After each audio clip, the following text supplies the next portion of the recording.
mesrao strike anie okaso onu di nkomo a onhwe obesu enafom okaso onu di nkomo a kire onienti ana be wie se ya onua na geto ha na oda ha na ote di be dimpo sometimes bra yi na koboku be ema no sika 50 cedi 100 cedi na odi akotoku be akoton na wafa mfaso no san disika na bre no na wodi mfaso no didi dia boy ni namu no onuadofo na de ripa hwe nyina ne se ika yemfa me enkokotu afiase ne ma asem no ekokopie court omo ka so mo de asem ko court me prince so mo fa asem no court omo de asem no eko court e ma asem no ekokopie court ye di ho abobo ye twe ho ntontome ye ko court ba ko pe na de ma me no hwehwe ne nsan kan wansi court ho biem enti enne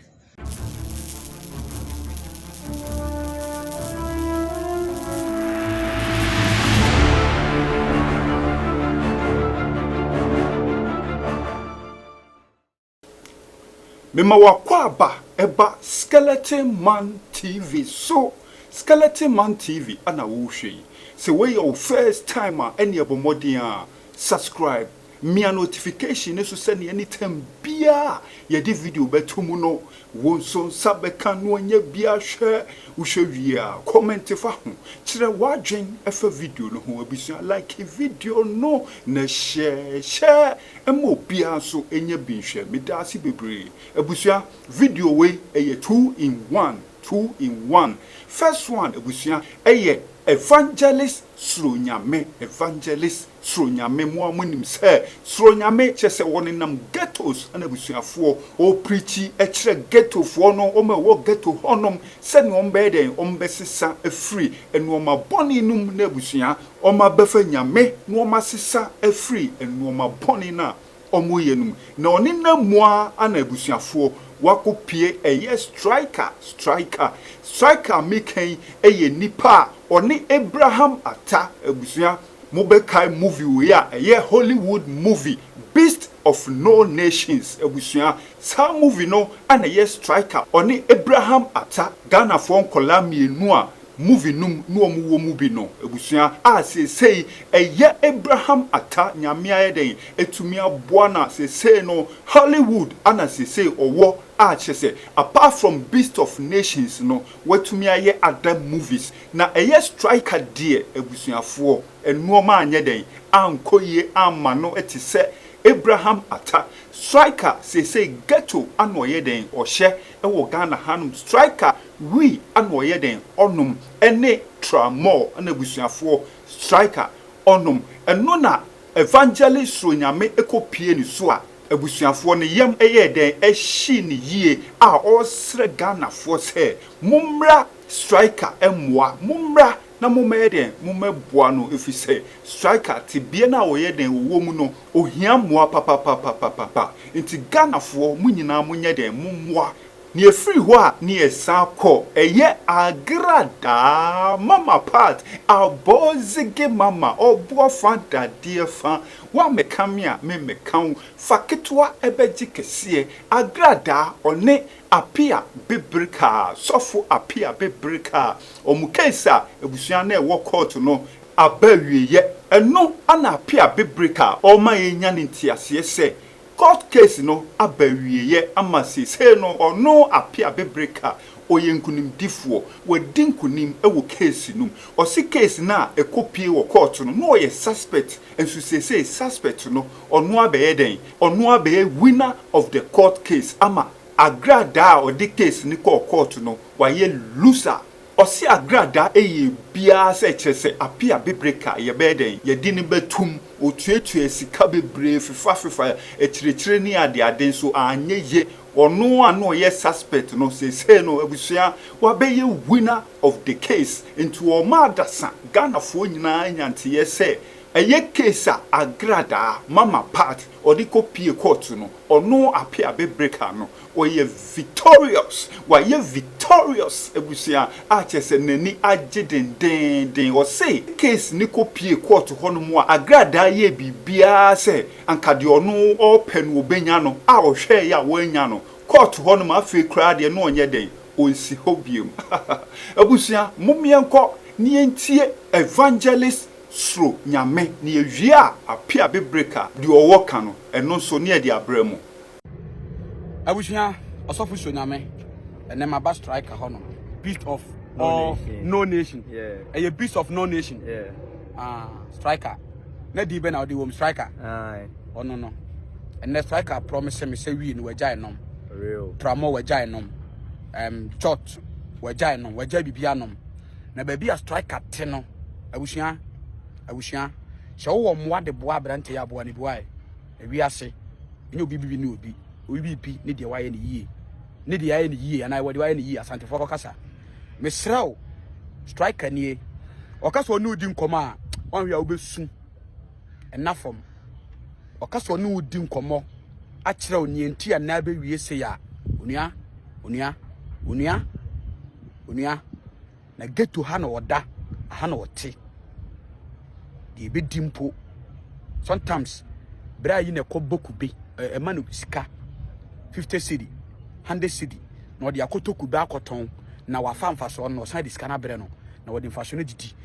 dia boy ni namu no onuadofo osofu Suro Nyame madjuma ene se me preach wona enum hwie ni koke ne tramo wona de sika wo nkrofo wona edi tuo bon nkrofo gi wo mo niam na o masakra nti striker eye ma asoreba and the striker shame bo sabre ya wona me benanti say we onum biem tramo onum biem jot onum biem striker Ghana for hwew ubedi me hwambo na ubedi Ghana for hwambo ubenum biem pacho dabi onum biem na minya sane man biem I promise you guys it's not going to happen again ujidi for real ujidi pacho striker me mpese me kasa bibiri biem unya ni paketo o baby awudi aduru no woye Hollywood actor unya Ghanaian actor Kumawood actor ena unya Nollywood actor ni Nigerians for no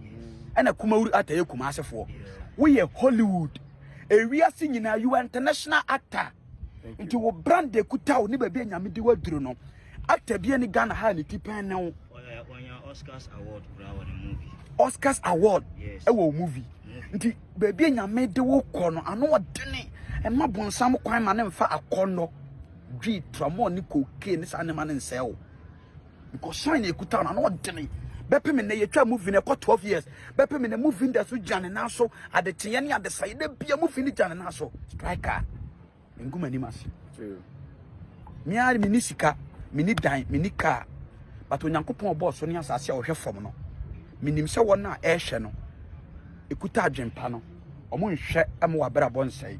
se we decide am pass asem koma me ne wadi nne no wagya wi num tramo num ne stane ma no num na wo ma yanum kasa enye kwade a awurade so be bie kwa ma me ma 1.5 to 2 years maka we count 3 times me se wo beba no na sare moto di wani mo ba aban na ka me ensa di wachi I receive it amen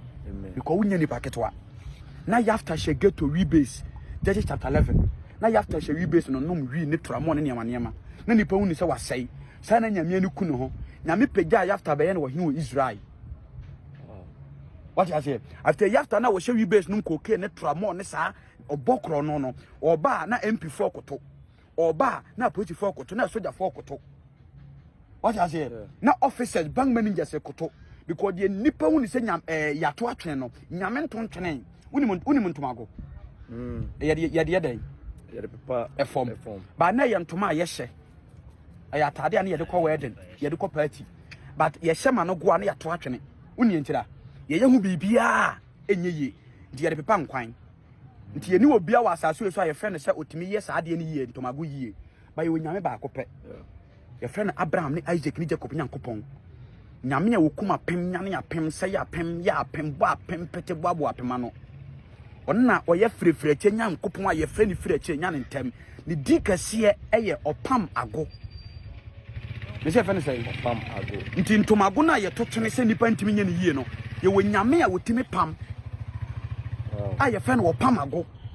wɔne ala pato to ma se nti sɛ nyame no ohunu nipa nkrofo aka sɛ wasa ya wie ba bi oduru ne nye ba bi oduru nye yie biem enko nanim biem a na nyame yi sɛ nipa no wa pagya no ti na ne nyame aba wo nkyɛn no obe pagya wo obe reziw obe yo kɛseɛ ewiase nyina betu adi wachi ewiase bepi wachi na kwan aborɔfo ne mpempem betu pre na firi amanone aba ha no because of you me kan okra kyerɛ wo you meet a president of Ghana you meet great people because you are already blessed unless say waka say we no unjai nom unless say waka say tramo ne sa ne ma no unjai nom but ne ya wu jai nom yi ko Yesu Kristo dirimo Ewurade mpagya na atɔ so awie amen me mpesa me kasa bebre but you are blessed amen e man ni nkwase nka Ghana because wani mu guase aka Ghana nyina ba bia wo de Ghana ko duruye no enye wa bu hye na de no ko ba bi o Ghana na wo tam de ko ba bi wo lifte Ghana nti Ghana form a wo to form a o medi o mo abro o movie a wutwaye no won left o pagya Ghana ko soro ese wiase nyina anhwe wonni ni paketo wa don't limit yourself start to think deep reason deep tell yourself that I will not smoke weed again I will not take drugs again from now going I'm moving forward to make my life better amen so unam fofo hwo mu yie fadamfo beboa mu agya wi nom fa oni obeboa mu agya tramo nom emfa de obeka se yenkoto wi nom yenkobo kro no obi ntimi num wi saa nkwa wi ye ma ne wi ne ye da I'm not lie you I beg you striker I don't want to talk much I feel to cry and now I invite you be na onyame wa ya de kase de ama me ene dai Abraham koko pie mu ewo Accra Circuit Court 6 mene maame a ode asem to me so na o kan de enim eto me so na enkofo bi ebeye hu dede bloggers bi membo bi adin ebeye hu dede se ya kyeme ye de hankofo guminsa ma ye bombeye hu dede abonten a na nye eho asem ketwa na obi kutua sika by force de ma police force ye kyeme fa me konkotum na asofo bi mu nyina no mo hyehyase bloggers bi mu hyehyase a kyerɛ sɛ ye pe biblical enim guase ye pe the man who doesn't fear sakate don who doesn't fear drugs enim guase na de ripa hwe nyina ne sɛ ika yemfa me enkokotu afiase me ma asɛm no ekokopie court omo ka so mo de asɛm ko court me prince so mo fa asɛm no court omo de asɛm no eko court e ma asɛm no ekokopie court ye di ho abobo ye twe ho ntontome ye ko court ba ko pɛ a na de ma me no hwehwɛ ne nsan kan wansi court ho biem enti enne ena otemuafo no abua asɛm no na me a me ye suspect no me mom na medibem ene dai ewo asɛm nim na didin kan me dia seda kɛseɛ ema otwedi amponya kropon sɛ wodi me ho afofie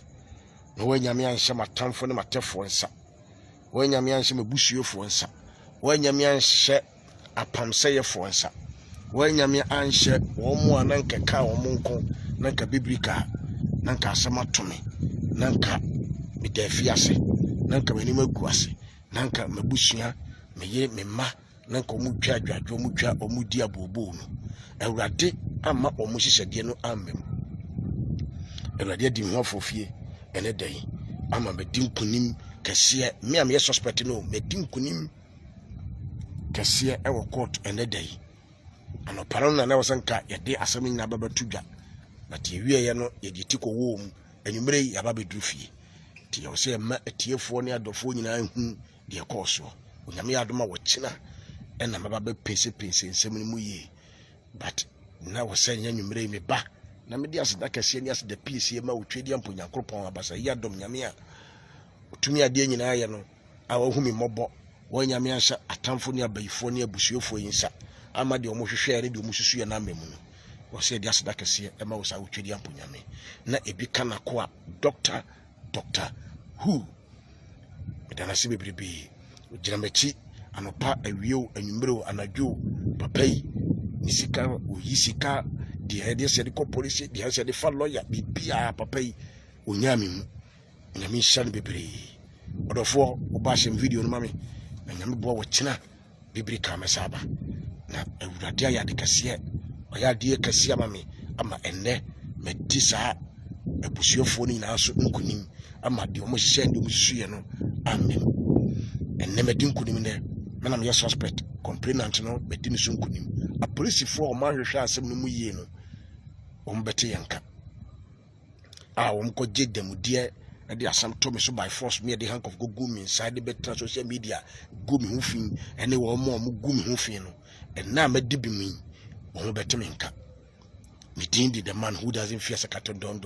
who doesn't fear dwarfs we a short message and I'm the buy then yakopon ase dan akoa doctor who ase everybody show bibia medamase bye bye. Wo obusua ene evangelist Suro Nyame ana motene nka no osre se Ghanafo mumra na mumeboa striker na Appiah bebrika so se wa eden we dinkunim ewo Agradaa so ewo mra omu case ekopie wo court obusua ahanom eye Skeleton Man TV me see top form a ye de bebro enti se we your first time ene bomodin a subscribe mia notification so click all no send your video bia ye di betumu no won so nsabekan wo nya bia hwe medasi bebre.